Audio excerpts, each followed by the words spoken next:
a lot of thoughts and create a space for conversation. Now, the last Zoom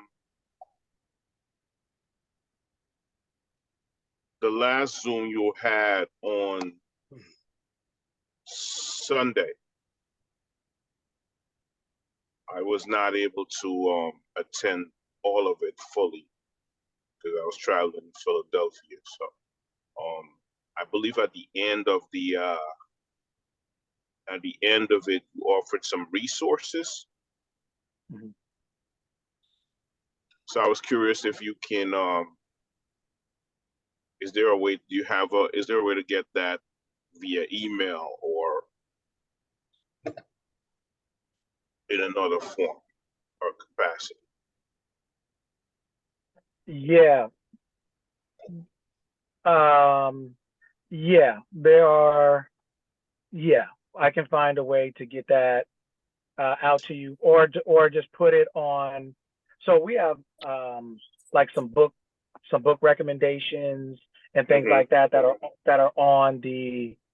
I don't know if it's on the Instagram site or the Twitter one, but there are book recommendations on there. I know there was some information. I'm not sure if Veronica sent it out yet, but some people, like a list of people that I recommend for people to watch on YouTube and or read their books or listen to. So Mm-hmm. there's a list of that. So maybe I'll follow up with her on that, and maybe she can put that out on. I'll have her put that out on one or both of those sites, and the next, that'll be up in the next day, the next, I would say 24 hours, and Uh-huh. then you can, that way you don't have to write them down or you don't have to wait for an email. You can just go on there, and then you'll be able to see like a list of recommended resources as far as um, as far as learning how to think, the art of thinking, just a couple different type of things, like you said, that evoke thought, right? Because most people know Yes. what to think, they just don't know how to think.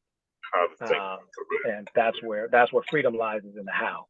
What Anybody can think anything, is because someone can tell you something, and then when you say it back, and you can say I thought, but it doesn't mean you knew how to think. You were just regurgitating. So really, the whole point of everything we're doing here is to learn how to think, so that way you can live the life you want to live.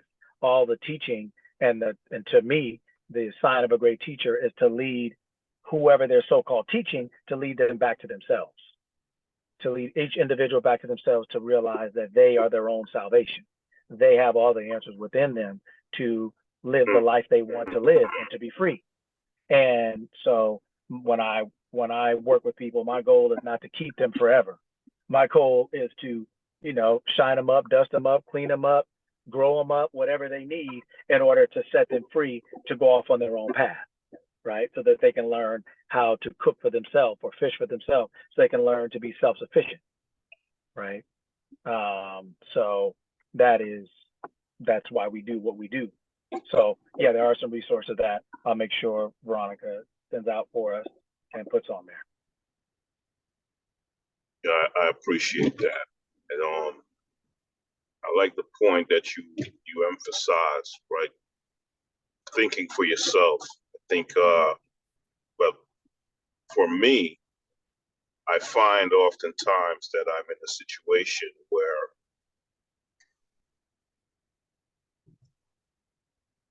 I think I know, but there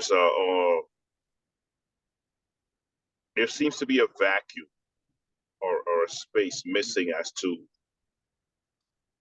the certainty of it, if that makes any sense. Mm-hmm.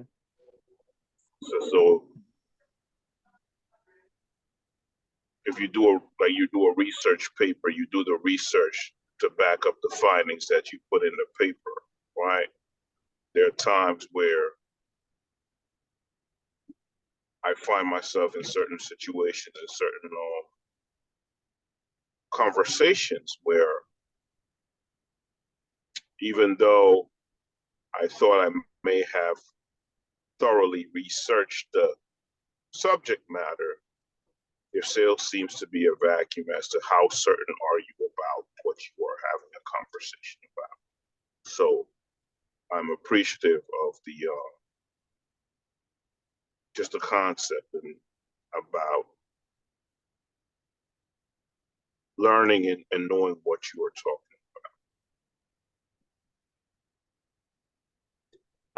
Well, just like anything in life, right? Learning has its stages, whether like anything in life, learning how to do anything, learning how to be anything, from a baby to a toddler to a young person to a teenager to a young adult to an adult. There's stages of growth, right? From a Mhm. freshman to a senior, the stages of growth. From first dating to marriage or whatever else it is, there's stages of growth. And so in every area and aspect of life, we're always growing. And that growing is part of our true nature. It never ends, right? The seasons keep coming. They keep coming. They keep going year after year, season after season. That's part of our true nature is to go on. So we're always growing. So learning never stops. Learning never ends. To the enlightened and to the illumined and to the awake, to the unconscious, to the asleep, to the ignorant, people will stop. They hear something once and they think they know it. They think because they hear they know, right? But faith comes by hearing, right? Which means present progressive. It's always happening, right? We don't hear something once and stop and think we know it, right? We're not something once and stop and think we can do it, right? It's our constant application of our experience that allows us to grow and mature and go from the uninitiated, the neophyte, all the way up to neo, so to speak, right? Where you learn that you are the one, where you learn that what you're looking for is you, that where you're looking should actually be inward and not outward. So every stage of life or every aspect of life requires steps and stages, graduations, degrees, right? So, so it's a wonderful thing, and we just get better at it the more we engage in it, the more we participate in it, the more we seek, we'll find. The more we knock, it'll be opened, right? The more we ask, it'll be answered. That's what it is. It's not something that's forced on us. Age is involuntary. Wisdom is voluntary, right? So it's a thing where so it's a thing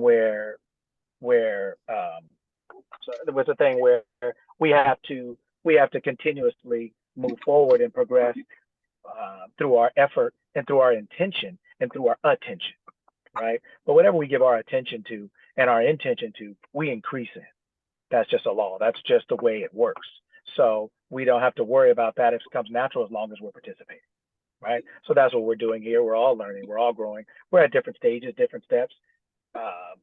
And if I were to ask you what you did for a living, I'd be sitting down listening to you because I probably wouldn't know or know how to do it, right? So all we're doing is all we're doing is coming together and reasoning, right? In order to grow and develop individually and collectively, and our own self from the help of each other, of one another.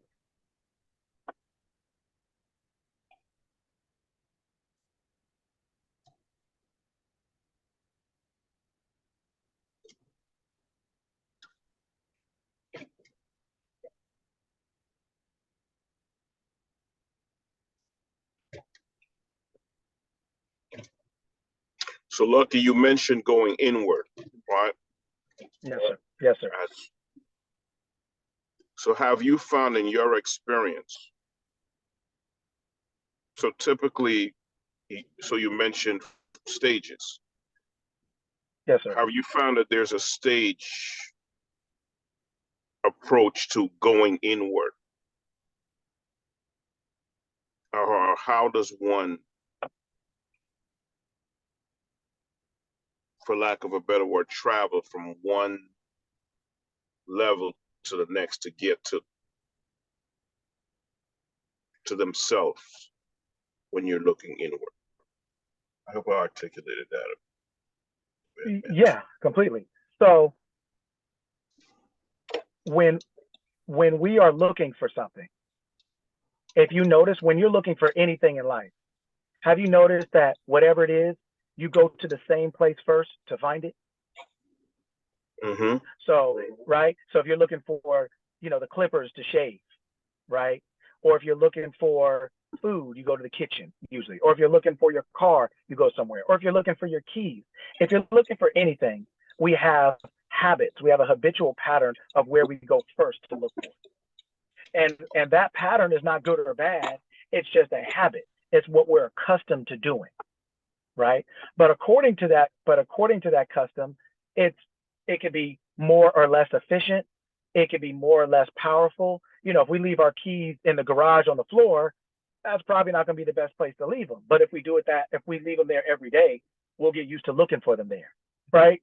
We could leave our wallet by the bathroom sink. Probably not the best place to put it, but if we do it every day, when we looking for a wallet, we'll go to where we know it to be. Not because it's a right or wrong place, but because we have developed the habit, the custom of putting it there, right?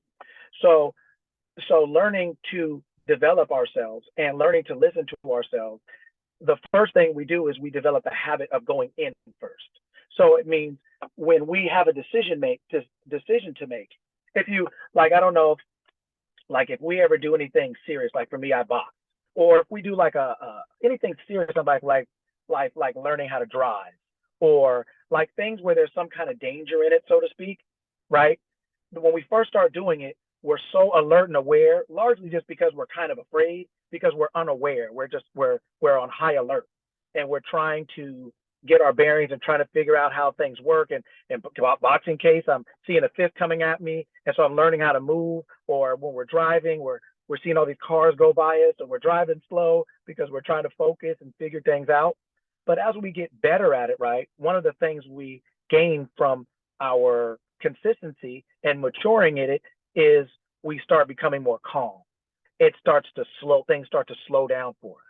When we start to go inside, it's almost the same thing. When we start going inside first, we start getting accustomed to doing that. Things start to slow down for us. We start to get more calm. We start to feel like things aren't as immediate. They don't cause such panic and haste, where we learn how to deal with things in order. So we can say, peace, be still. We can learn how to calm ourselves down first, to the point that we can kind of calm ourselves down in relation to circumstances. So when we have a decision to make, like today, I was supposed to be doing this at home, but I forgot that I was supposed to pick my daughter up from school at a certain time because she got up early today. So when that happened, I was like, oh man, I'm supposed to be here and I'm an hour away from there. So what should I do? So sometimes when something first happens, we go like this. But what I've learned is that if we can just keep our mind for a minute, we can just hold on for a second, we'll start to see the benefit of holding on, as compared to if something happens and we rush out and panic, then we get the benefit of panic. Now, the benefit of panic could be running outside. And if you notice anything, anytime we start rushing, we start leaving things. So we leave our keys, or we leave our wallet, or somebody leaves their purse, or we forget our jacket. Because when we start just going out, we kind of lose our mind. It gets away from us, right? So going back inside, building that skill and that habit, first, it's just a trained habit. It's a conscious decision to say, let me sit down for a second and say, what do I think? Even if it's for 10 seconds, just developing the habit of saying, what do I think, right? And you start learning, as a result, you'll start to hear yourself, your true self. You'll start to hear yourself, that part of you that knows everything, and that's willing to talk to you if you're willing to listen.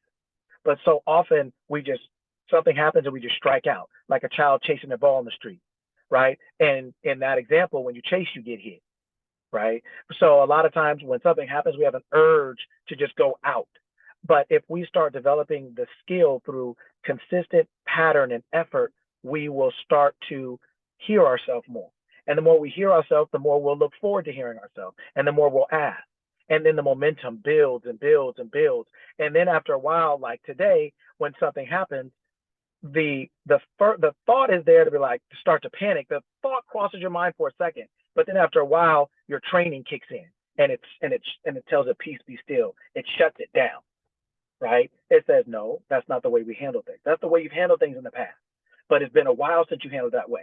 So it's not completely gone, but so it pops up, but it's almost like a pop-up on the screen. You just exit out. You're the self that you've grown and developed rises up and just squashes it.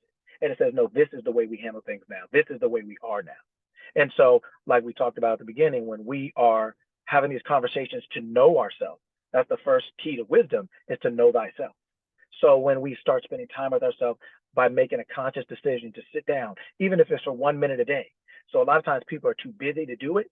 But what happens is if you do it for 1 minute a day, it may help you make a decision that will save you 10 minutes.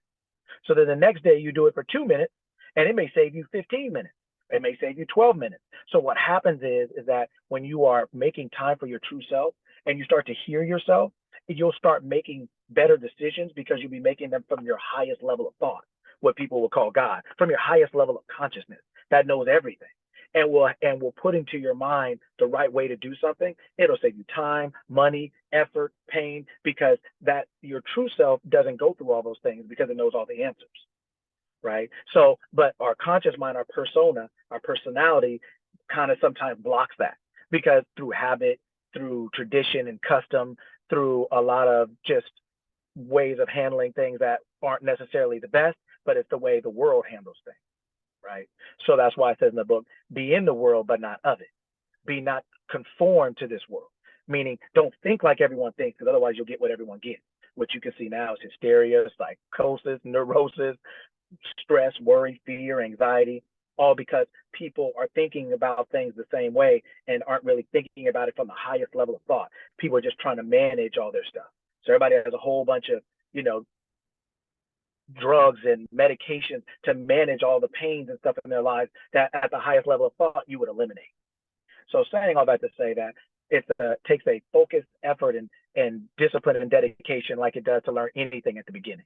But the more you do it, the better you get at it. And the better you get at it, the more you look forward to it. And it starts to build upon itself. And then that too becomes a habit. Just like you used to go out, now you get used to going in. It's a little like a wisdom shot that I have that's entitled Strength and Conditioning. And all habits come from first starting them, and then we strengthen and condition them by repeated action. So they're not good or bad. They're all developed the same way. They're good or bad in the sense of whether you like the outcome or not, we label them good or bad. But all of our habits, what we do, what we think, what we eat, where we go, they're all habits. They're not good or bad, but they are because they require the same thing, whether we do this or do A or do B.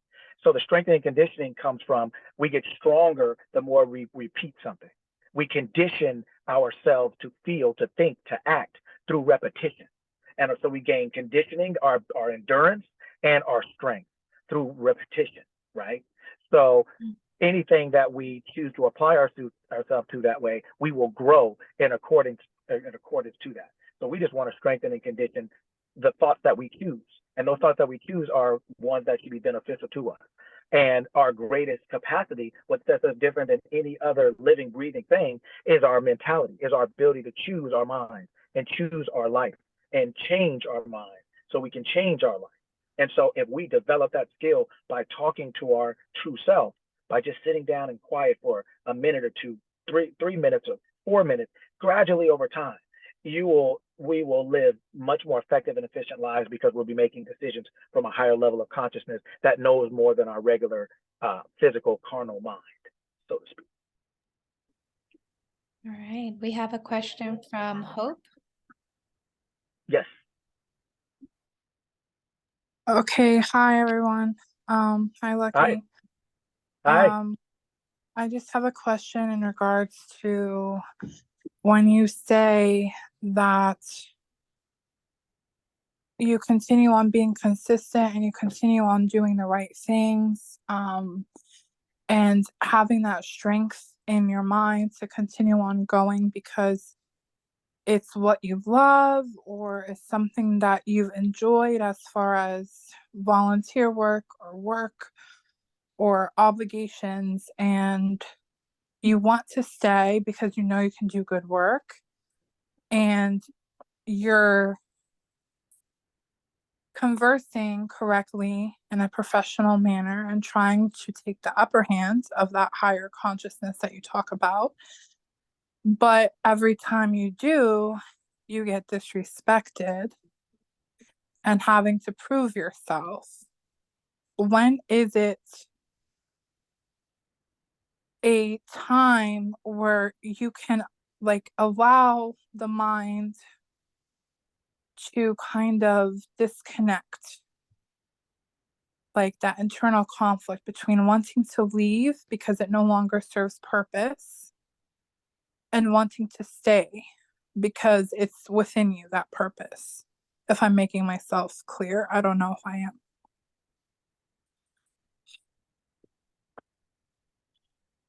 So, okay. So this is kind of goes to another part of something. If we say that we are the creator of our lives, right? Another word for life would be experience.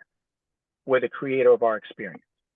So if we're the creator of our experience, we have to sit down and think about what type of experience we want to create. When we say experience, right, we're talking about how do we want to feel about something that we're doing or being or having. But that doing or being or having isn't is is not a specific place or a specific person or a specific thing. It is like when people say, I want to go on vacation. That's an experience. But there's 1,000 places people go on vacation. They go to Los Angeles, they go to New York, they go to Florida, they go to Puerto Rico, they go to the Bahamas, they go 1,000 different places. So you can go 1,000 different places to have an experience. But the place that you go is based on the type of on what that experience is to you. So if you went to one of those places, you may not like it, but somebody else may love it, right? So your experience that you want to create is based on your choice, what it is you want to create. So what is it you want? What type of experience do you want to have? You can say, what is it? What is it you're trying to create? What type of experience are you trying to have? Sometimes we don't think about it that way. So we think that we have to go to a certain place or go to a certain person in order to have, because we think that experience has to go through them. But there's 1,000 different places and 1,000 different people that you can get an experience like it from.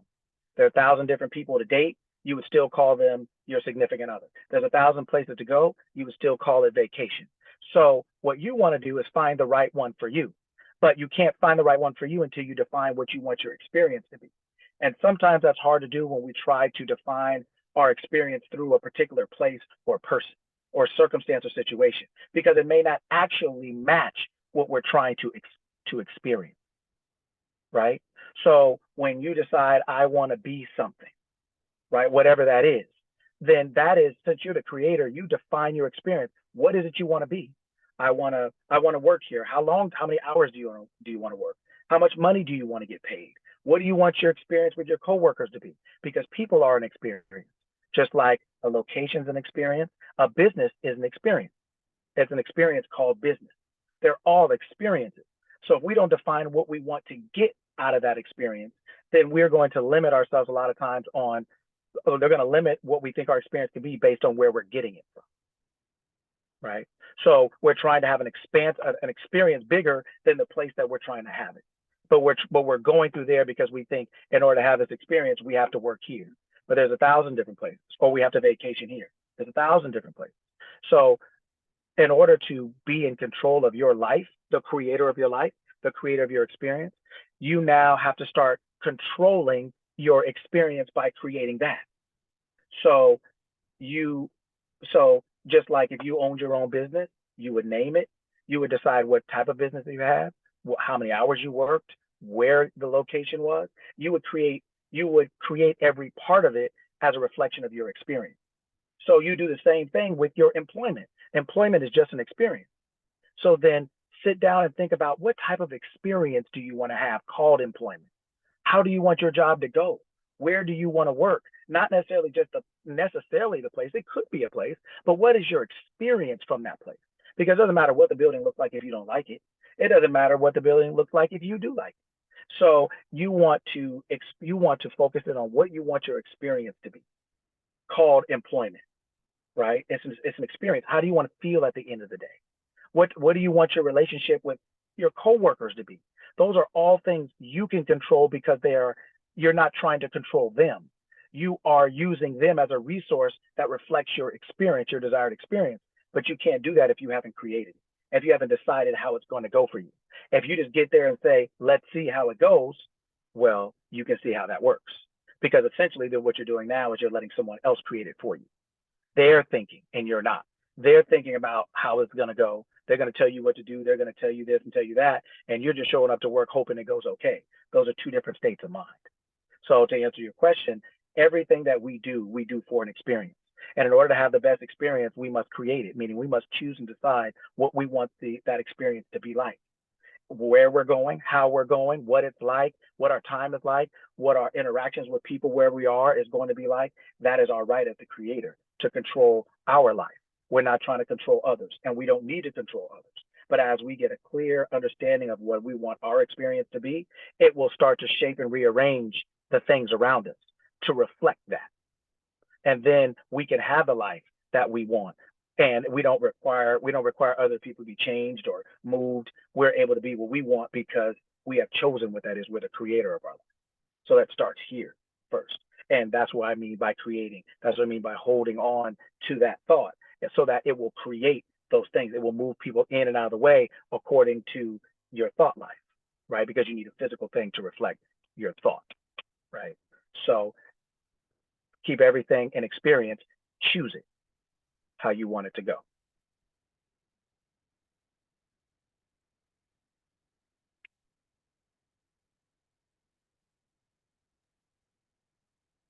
That was well said. Can you add to that kind of how we function naturally, like telling ourselves stories? That's just kind of how humans are. So like, can you elaborate on the same concept that you were just talking about, but kind of explaining it in a way where we're talking about like the stories we tell ourselves? Yeah. So in life, we attach meanings to things, right? And sometimes those are called stories. So, and sometimes the stories are good and sometimes the stories are bad, right? Like you see some people who tell themselves stories like, man, I'm always winning. Like all the girls like me, or all the guys think I'm handsome, or man, I'm always getting good deals when I go to the mall. With their stories, they're things that we are repeatedly telling ourselves that our world actually conforms to supply us because it is the creator declaring and decreeing. It's what we're assuming ourselves to be. It's we're assuming how things to go. So what happens is we have a thought, and then what happens is we do something, and then when we do something, it works out, and then it reinforces our thought, so we believe it more. But what happens is it works both ways. There's the other stories we tell ourselves. Oh man, these old jobs ain't nothing. Man, everywhere I go, every time I have a new job, my boss hates me. Man, the coworkers are always talking bad about me. Man, how come every time I leave, I always get stuck in traffic? There's stories that we tell ourselves because we may have an experience. And so we make a moment an identity. We make one moment of time, one thing that happens, we make it our identity. We make it like this always happens to us now. So we make a moment a belief. We make it an identity. So we turn a moment into an hour, and an hour into a day, and a day into a week. We start making something that happened once all the time. We start to believe that this is just the way it goes for us. And we don't realize that it's according to our belief that things go to us, that things happen. Things are always happening in the world to everyone, right? But depending on who we are, we deal with things differently. Like, oh yeah, this is not for me, right?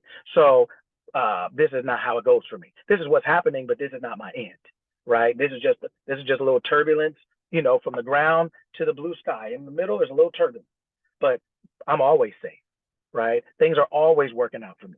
We have a set of thoughts and feelings that we have conditioned to believe are true from experiences, and we don't realize that all we're doing. So when we say something, we're keeping it real.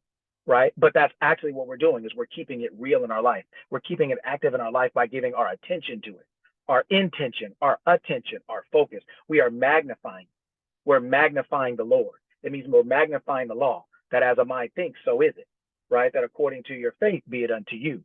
So we're magnifying that whatever we're thinking to be true and feeling to be true, we're expanding in our life. So we have to be careful with our mind where we're focusing our attention and what we're telling ourselves and what we're believing ourselves to be or do or have. We have to become conscious. The whole point of this, the whole point of our group is to understand that we're always doing all these things. The point is to become conscious of which ones we do. Or we're always telling ourselves a story. We always believe something about ourselves. We have to figure out what that is and make sure it's advantageous instead of destructive, right? Or limiting, right? Because that's not true.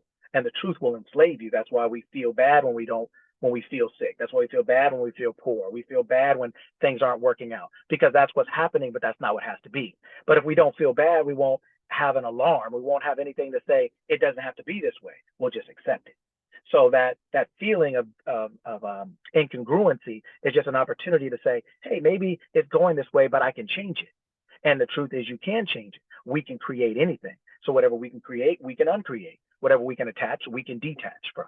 But it's just understanding who we are so that we realize that what we're saying is what we're getting. And it will never change until we change what we're saying and until we change what we're thinking, right? What we think and say has to go together, right?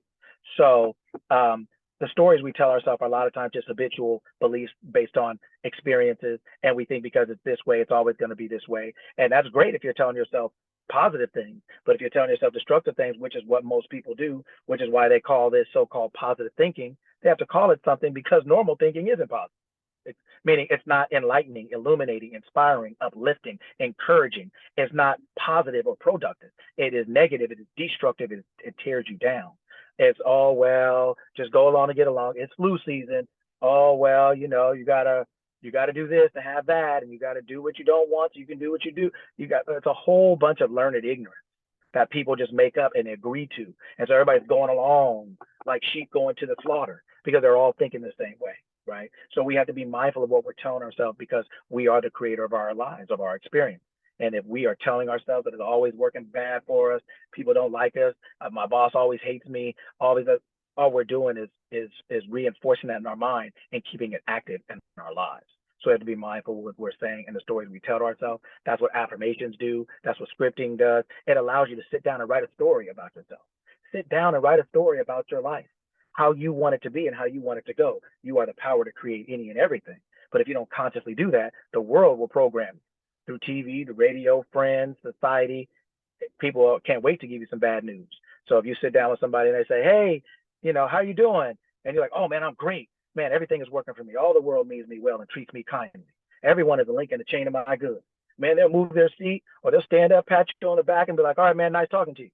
But boy, if they ask you the same question, you tell them how bad it is, boy, they'll buy you a lemonade, sit down, rub your head, rub your back, say, can you want to call me later and talk about it? Boy, people will love. People are used to, are conditioned to celebrating misery, failure, worry, stress, anxiety. They're used to commiserating over, right? And so if you love yourself, if you talk highly about yourself, talk highly to yourself, you're a whole bunch of names. But if you're miserable and unhappy and unhealthy, then you're normal and everybody can't wait to talk to you, right? But that doesn't lead to what we desire in life. So we are the control and power of our life. And so we have to make sure what we're saying to ourselves, and about our world is what we want to experience.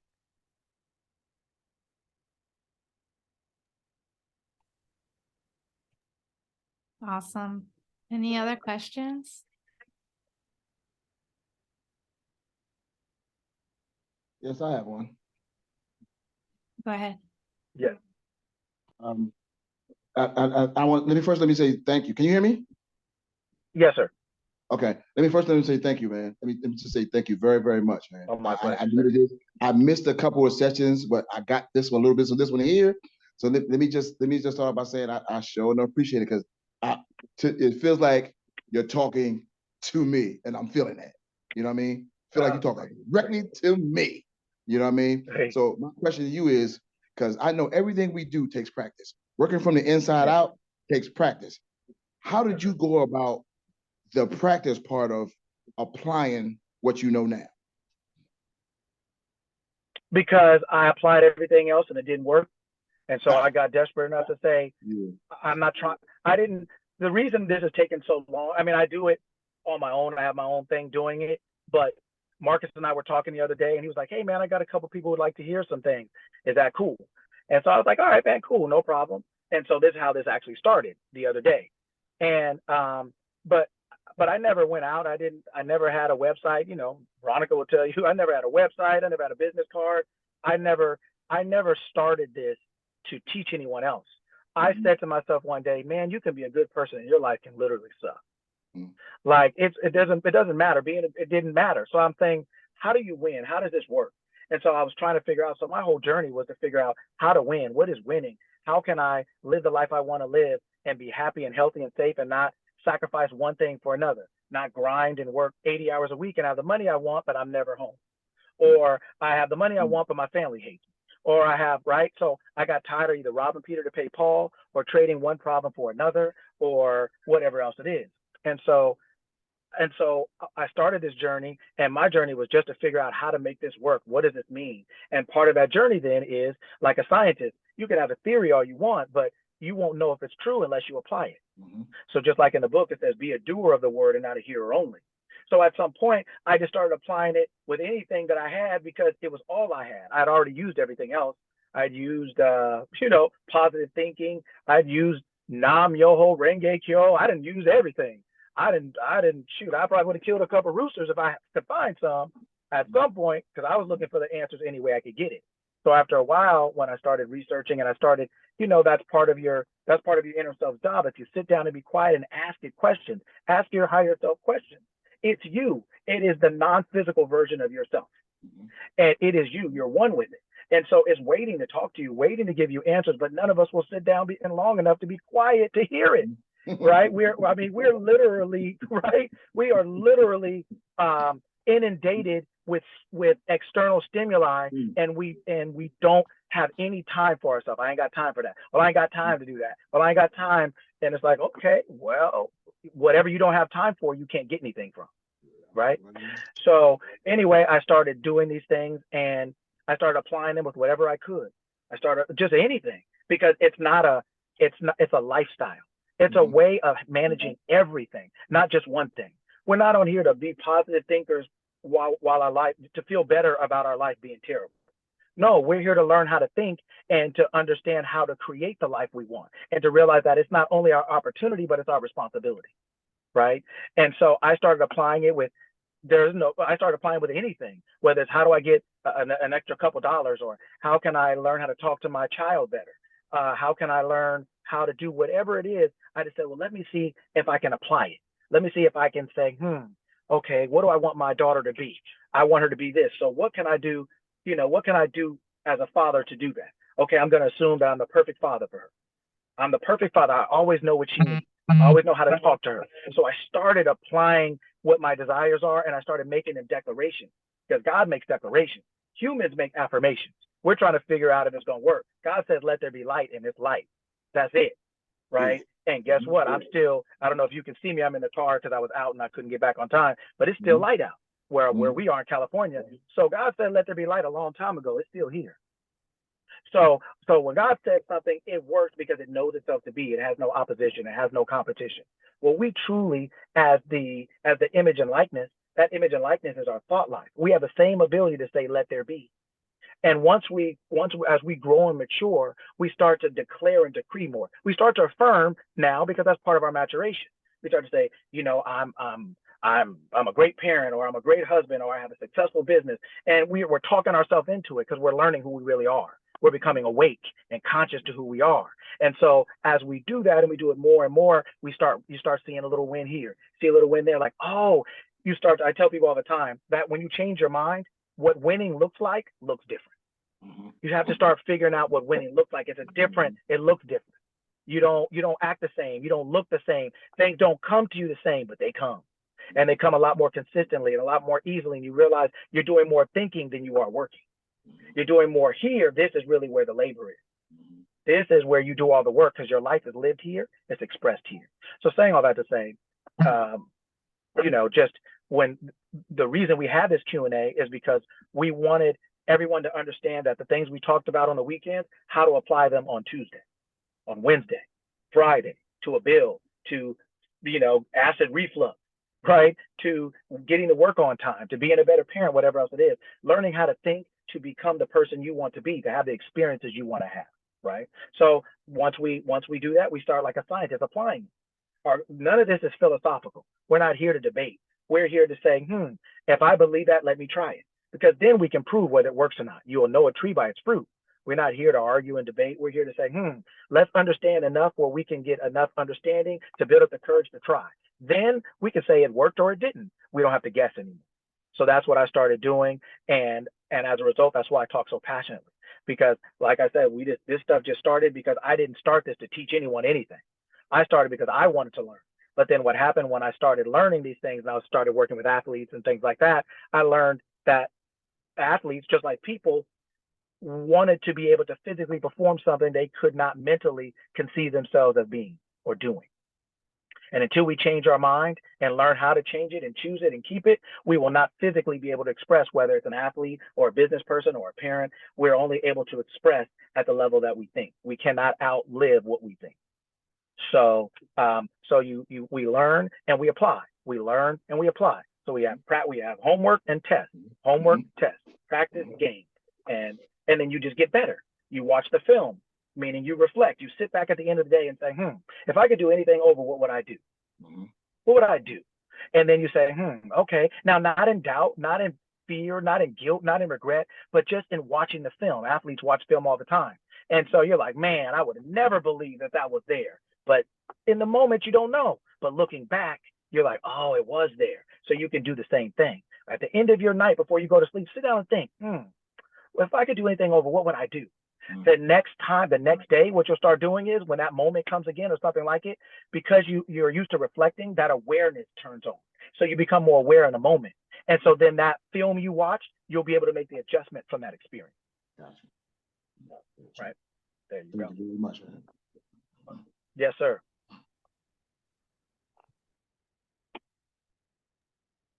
All right, we still have 7 minutes to the end of the hour. So if anyone has any last minute questions, I do want to read what John put in the chat. He said, people do not always celebrate with you when you are doing good. Silence. The phone rings off the hook when people find out you are weak. You're in a weak state, and when you fall off, you nailed it. Lucky facts. Well, Well, Gerardo? that's totally. Oh, I'm sorry. No, go. I'm sorry. No, go ahead. Oh, we have Gerardo who put his hand up. Go ahead, Gerardo. Yes, sir. Hey, Lucky, thank you for having this Q&A. I want to ask you a question though, right? Hey, so when did your perspective of success change?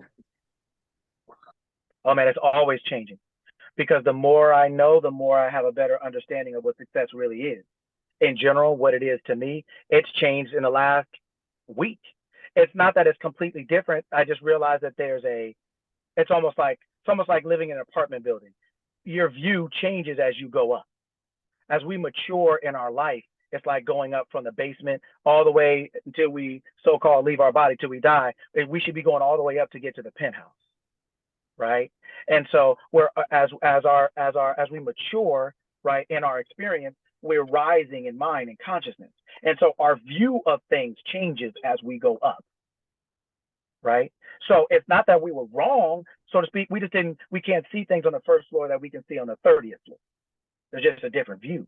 And so as we mature, then we start to see things differently because we're constantly growing. And so we're applying what we're learning and we're saying, we're getting feedback, right? We're always looking for feedback. The results of our life are like feedback. So when we're cooking and you taste the food, it's not for guilt or doubt or regret. It's just to see, like, is what I'm cooking actually tasting the way I intended it? And so you taste it while you're still cooking so that you can make an adjustment if you need to. But if you don't taste it, you don't know to the end, well, by that time you could have done something different or better. Or if you, if you just taste it, the whole point is that as we grow up, as we go, our view of things change. We see more. We have a better understanding of what we see. We combine that with the experience of applying what it is. And it starts to reveal itself to you. Every aspect of life starts to reveal itself to you the more time you spend with it, the more time you spend with yourself. It's just like a relationship. It's just like reading a book. It's like anything. The more time you spend with it, the more you get to know it. And so as you start figuring out, success is a very individual thing as well. We don't all think success is the same thing. We don't all want the same thing, but we all want, whatever we think success is, right? And so a lot of times our vision, like our income expands. It's still money, but we're making more of it. We're still success, but we're experiencing more of it as we mature and become more skilled in what we do. So it's like success would be a goal without, well, not a goal, but an objective without limitation. Success is an experience. What do you want that experience called success to be? When you go on vacation, you go somewhere because it's not where you go on vacation, somebody lives there. So that's not vacation to them. So when you go, there's vacation to you. So what you call success, they may not. What you call vacation, they call home. So, but you go there because to you, that's vacation. So whatever you call success is because that's what success is to you. But success is an experience. You going to that vacation spot for an experience, because you're saying, if I go here, I'm going to feel the way I want to feel. Success is a creation. It's a created experience, and it is a personal one. Some people think success is just being able to pay all their bills. Some people think success is having 10 cars. There's nothing, we know if it's right or wrong, so to speak, based on, are we satisfied? Do we feel successful? When we say, what do we want? Everybody has their own individual idea of that, right? So success is an experience. What is that experience to you? Is it having time for your family? Is it being healthy? Is it being able to go wherever you want? What is success for you? Whatever that is to you, it's an experience. So if you create the experience called success, you will create it much differently than if you just said, I want success. Like, what does that mean? Success is an experience. So if you just said, I want to go on vacation, you wouldn't just go anywhere, because anywhere doesn't represent vacation to you. So what is success? What does that experience reflect? What does that mean to you? Create the experience of what that is to you. This is what success means to me. If I were having all these things, this is the experience that I would call success. Thank you. Yes, sir. Awesome. I wanted to let you know we still have a minute before 5 o'clock, or 5 o'clock our time, 8 o'clock Eastern time. But before you say any closing words, did you want to let them know that we're going to do this again on Saturday? Yeah. So we are back at it again on Saturday and Sunday, same times. What was it? 5 o'clock Pacific, 8 o'clock a.m. you guys' time, most of you guys' time. The reason we did this today is so that we can ask questions about, Saturday and Sunday are kind of broader and more, not theoretical, but they're a little bit broader and more general. And Wednesday is almost like where you get to ask the questions that you want, so that you can take the information we have on Saturday and Sunday and apply it Saturday, Sunday, Monday, Tuesday. It's not church where you go in there, sweat, put your Bible down, and don't pick it up until Saturday again. This is a lifestyle where we're learning how to think, right? So when we come on the weekends, hopefully I want everyone to the best of their ability to participate, because this is how we learn, right? And on Wednesdays when we come, bring any question that you have. This is how we all learn and grow together, right? So yeah, we'll be doing it again Saturday and Sunday. We'll probably be back again on Wednesday. I'll know for sure. We'll let you guys know early, and we will try to start sending out some maybe alerts or reminders about Wednesday especially. But maybe Saturday and Sunday too. But so that we can all come together and reason. But like I always say, before I say any final things, like I always say, this is not about me. This is about information. So never follow a person, follow information, right? But we're following the truth. That's it. So what I say or what anyone else says, sit down with it, think about it, chew on it, and learn how to incorporate it into yourself and see, does that work for me or does that not? Do I believe that or do I not? Why or why not? Right? We all have the ability and the same power within us. And so this is designed to awaken that, to awaken us to who we really are, and so that we're self-governing, self-guiding, self-respecting, self-disciplined, self-aware, self-respecting, because that's the greatest. That's the greatest. We try to have respect, but we can't have it without self-respect. We can't discipline others without self-discipline. So all of this information is to awaken ourselves and lead us back to ourselves, right? So that we can be free, right? Free to be whatever it is that each of us as individuals want to be in life, right? So so that's what we're here for. Saturday, Sunday, probably Wednesday we do some Q&A, and then we just go through it and just see how this goes. Like I said, something that Marcus kind of suggested the other day, and we said, okay, why not? I don't mind. I'm telling you, I'm willing to tell anybody else. That's what I love doing and talking about more than anything else. So I enjoy it. And so, whatever we can all get from it, I thank you all for coming and your participation. It thrills me beyond the, over the moon. I'm grateful to all of you. And I enjoy, talking to you. So, and talking with you, right? So. Awesome. And I also dropped the link to the Zoom for Saturday and Sunday. So that'll be for both Saturday and Sunday. And then just bear with us as we put together a way to automate the notifications, but we'll get that up and going. I also dropped in the chat earlier, and I'll do it again, the Twitter and the Instagram, where we can also just probably send reminders on Twitter. And then in the meantime, and go from there.